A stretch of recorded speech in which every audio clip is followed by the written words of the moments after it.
তাদেরকে বলে দেন, তেলাওয়াত করে দেন,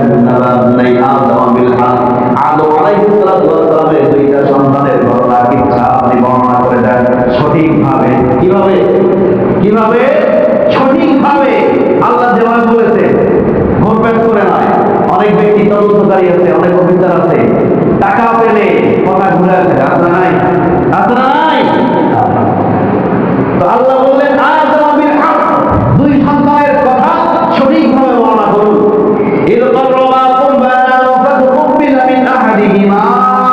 যখন দুই সন্তান দুই ভাই কোরবানি করেছে, দুই ভাইয়ের মধ্যে এক ভাইয়ের কোরবানি কবুল করা হয়েছে। কয় ভাই? কয় ভাই? এক ভাইয়ের কোরবানি কবুল করা হয়েছে।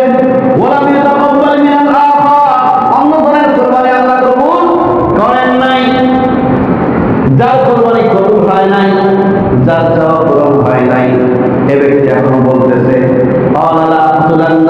আমি আল্লাহর বিচার মানি না, আমি অবশ্যই তোরে হত্যা করবো। তোরে কি করবো? আমার কথা শুনছ নাই, আমি আমারটা পাই নাই, তোকে দিতে দেবো না, তোকে মেরে ফেলবো। কি করবো? কে বলেছে? কাবিল বলেছে। কে বলেছে? কাকে বলেছে? হাবিলকে। কাকে বলেছে? এবার হাবিলের ভাষা দেখেন কি, ভালো করে খেয়াল করবেন। অনেক বড় একটা শিক্ষা আমাদের এখানে রয়েছে, আমাদের জীবনে, যেটা খুবই গুরুত্বপূর্ণ এবং প্রয়োজন।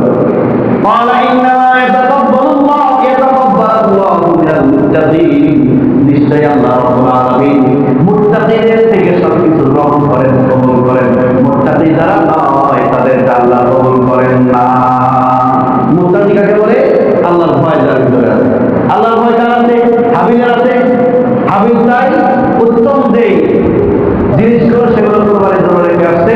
আর কাবিল নিকৃষ্ট যেগুলো নিম্নমানের, সেগুলো রেখে আসছিল। তাকওয়া যার বেশি প্রকাশ পেয়েছে, তারটা আল্লাহ কবুল করেছেন।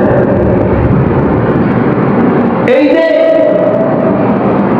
কাবিল তার ভাইকে হত্যা করতে চাইলো, আমরা যারা কোরবানি করবো মুসলমানদের চরিত্রটা কেমন হবে সে ব্যাপারে আল্লাহ তাআলা বললেন এই হাবিলের মাধ্যমে। কার মাধ্যমে? লাইন বাসাতা ইলাইয়া ইয়াদাকা, যদি তুমি আমাকে মারার জন্য, হত্যা করার জন্য তুমি হাত প্রসারিত করো, হাত বাড়াও, লিতাকতুলানি, আমাকে হত্যা করতে চাও, তুমি চাইতে পারো মা বিবাসিদি ইয়াদিয়া ইলাই, আমি তোমার দিকে হাত বাড়াবো না তোমাকে হত্যা করার জন্য। কথা বুঝতে পারছেন? তুমি আমাকে হত্যা করতে চাইলে আমি তোমাকে হত্যা করব না।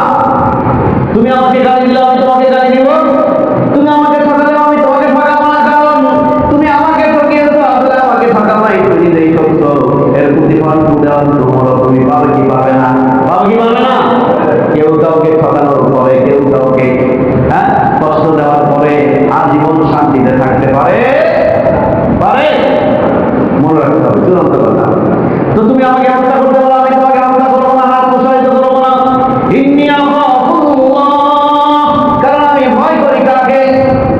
নিশ্চয় আমি আল্লাহকে ভয় করি। আর যে ব্যক্তি আল্লাহকে ভয় করে সে অনৈতিক অন্যায় কোনো কাজ করতে পারে না। এরপর তিনি বললেন ইন্নী উরিদু আন তাবুআ বিইসমি ওয়া ইসমিক, আমি চাই আমার গুনাহগুলো যা রয়েছে, তোমার গুনাহগুলো সবগুলো তুমি একাই বহন করো। ফাতাকুনা মিন আসহাবিন নার, এভাবে করে তুমি জাহান্নামের একজন ওয়ারিস এবং জাহান্নামের অংশীদার হয়ে যাও। নাউযুবিল্লাহ। তাহলে হাবিলের কাজ ইসলামের পক্ষে ধৈর্যশীলতার পরিচয় দিয়েছেন। কিসের পরিচয় দিয়েছেন? ধৈর্যশীলতার পরিচয়, মুত্তাকির পরিচয় দিয়েছেন। আর কাবিল কি করেছেন? ধৈর্যহীন ব্যক্তি পরিচয় দিয়েছে, হিংস্রতার পরিচয় দিয়েছে, বর্বর চরিত্রের পরিচয় দিয়েছে। তাই জাহান্নামে তার স্থান হবে এবং গোটা পৃথিবীতে কিয়ামত পর্যন্ত যত হত্যা সংঘটিত হবে অন্যায়ভাবে, প্রত্যেকটা হত্যা, প্রত্যেকটা মার্ডার, প্রত্যেকটা কিলারের পার্সেন্টেজ কেভাবে? কেভাবে? কাবিল হবে। কেভাবে? আগের মতোই ঘুমান সবাই মারাত্মক সমস্যা দেখি, রেসপন্স করে না, বুহা কেউ বলে না, বুড়া তেলরা সবগুলো সমান। বুড়া তেলরা বলেন তো নাকি গ্রামের ভাষায় বলে, বয়সরা একটু জোরে কথা বলতে পারেন না, যারা আমার মতো বয়স আমাদের ছোট একটু বলে এরা বলে স্যার হাজিরা করলেও প্রেজেন্ট স্যার কি স্যার বলতে পারে না, এরকম নাকি? এরকম হয়? স্যার ডাকে না,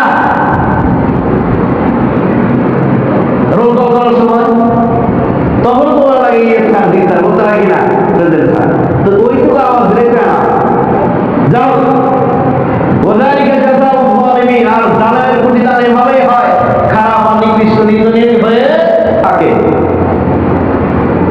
এখান থেকে আমাদের কি শিক্ষা? শিক্ষা হলো কোরবানির পশুর গলায় যখন আমি ছুরি চালাবো, তাহলে সাথে সাথে আমার দিলের ভিতরে, অন্তরের ভিতরে হিংসা, রিয়া, কিবির, হাসদ, হিংস্রতা, পাশবিক চরিত্র যা রয়েছে, অ্যাগ্রেসিভ প্রভাব যেগুলো রয়েছে, এই সব কিছুকে একেবারে দূরীভূত করে রিফ্রেশ, পরিশুদ্ধ একজন মুসলমান হতে হবে, যেমন পরিশুদ্ধ হয়েছিলেন পয়গম্বর ইব্রাহিম আলাইহিস সালাতু ওয়াস সালাম। মনে থাকবে? সম্মানিত হাজিরিন, এবার খেয়াল করেন, 4 নম্বর পয়েন্ট আমরা শুনতে পারলাম, কোরবানি মানে শুধু কোরবানি নয়, কোরবানি মানে নিজের পশুত্বের কোরবানি করতে হবে, নিজের চরিত্র সংশোধন করতে হবে। 5 নম্বর পয়েন্ট হলো ইব্রাহিম আলাইহিস সালাতু ওয়াস সালাম যে আত্মত্যাগ করেছেন, এই আত্মত্যাগ আমাদের করতে হবে, আত্মত্যাগ আমাদের করতে হবে। কারণ তিনি সন্তানের ক্ষেত্রে যেই পদ্ধতিগুলো অবলম্বন করেছেন, নিজের ক্ষেত্রে যে পদ্ধতিগুলো অবলম্বন করেছেন, তার স্ত্রী যে পদ্ধতি অবলম্বন করেছেন, আমাদের ফ্যামিলি মেম্বার যদি এই পদ্ধতিগুলো অবলম্বন করতে পারে, ওই ফ্যামিলি সাধারণ পরিবার হবে না, ওই পরিবার দুনিয়াতেই জান্নাতি পরিবার হয়ে যাবে। ঠিক না? ইব্রাহিম ঈমান যদি আদি কারো দিলে থাকে বিদ্যমান, অগ্নিকুণ্ড হতে পারে কৌশল বাগান। ঠিক কিনা? কি হতে পারে? ইব্রাহিম ঈমান যদি আমাদের দিলে এখনো বর্তমান থাকে, কাফের মুশরিক বেঈমান নাস্তিক মুরতাদ কাউকে ভয় পাওয়ার কারণ নাই। আমার পক্ষে কে আছে? কে আছে? আমি গতকাল বলেছিলাম, আল্লাহর পক্ষে, ইসলামের পক্ষে থাকলে পরাজয় কখনো তাকে স্পর্শ করতে পারবে না। তার সন্তান ধৈর্যের পরিচয় দিয়েছিলেন, বাবার অনুগত ছিলেন। কি ছিলেন? অনুগত ছিলেন। স্ত্রী সহ সন্তান সহ স্ত্রীকে তখন জনমানবহীন, বৃক্ষহীন, ফসলহীন মরুপ্রান্তরে রেখে আসলেন। স্ত্রী স্বামীকে জিজ্ঞাসা করলেন, ও স্বামী, আপনি আমাকে কেন এখানে রেখে যাচ্ছেন? কারণটা কি? স্বামী সন্তানের ভালোবাসায়, স্ত্রীর ভালোবাসায় কথা না বলতে পেরে আকাশের দিকে আঙুল উঁচু করে দেখিয়ে দিলেন, আকাশের মালিক আল্লাহর হুকুমে তোমাদেরকে এখানে রেখে যাচ্ছি। এবার স্ত্রী ইসরাইলের উত্তর দিলেন, জবাব দিলেন, যদি তাই হয় তাহলে আমাদের কোনো ভয় নাই, আমাদের জন্য আল্লাহই যথেষ্ট। বলেন সুবহানাল্লাহ। এরপর তিনি সন্তান দোয়া করেছিলেন, সন্তান যেন নামাজি হয়। ঠিক না? মুকিমাত সালাত, সন্তান যেন নামাজি হয়। ওয়াইলি জারইন, এই যে ফল বৃক্ষহীন মরুপ্রান্ত, এরা যেন ফল ফসলে ভরে যায়, আবাদ হয়, মানুষের আবাদ যেন এখানে হয়। এবার নবীর সেই দোয়ার বদৌলতে আজকে সেই জায়গা আবাদ হয়েছে, কি হয় নাই? ফল ফসল আছে না নাই? পৃথিবীতে সব জায়গায় দুর্ভিক্ষ হলেও ওই জায়গায় কি দুর্ভিক্ষ হয়? পানি সংকটে তিনি রেখে এসেছিলেন, আজও সেখানে পানি সংকট আছে। কি আছে? পানি সংকট আছে। জমজম কূপ তৈরি হয়েছে, গোটা পৃথিবীর সব মানব জাতি যদি পান করে, সব প্রাণী যদি পান করে, জমজমের পানি এক ফোঁটা কমবে?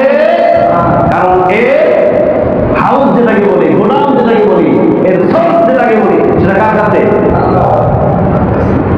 এজন্য ইব্রাহিম ঈমান, তার ফ্যামিলি মেম্বার যে ঈমান রেখেছিল, আমাদের সেই ঈমান অর্জন করতে হবে। পারবো তো ইনশাআল্লাহ? সম্মানিত হাজিরিন, পশু কোরবানি দেওয়ার লাভটা কি, ফজিলত কি? পয়গম্বর আরবি সাল্লাল্লাহু আলাইহি ওয়াসাল্লাম বলেন, ইন্নাহা লাতাতি ইয়াউমাল কিয়ামা বিকুরুনিকা ওয়া আশআরিকা ওয়া আওলাদিহা। নিশ্চয় শুনে রাখো, কিয়ামতের ময়দানে তোমাদের কোরবানির পশুগুলো আল্লাহর দরবারে হাজির হয়ে যাবে। বিকুরুনিহা, তাদের শিং নিয়ে, ওয়া আশআরিহা, তাদের পশমগুলো নিয়ে, ওয়া আওলাদিহা,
পরিপূর্ণ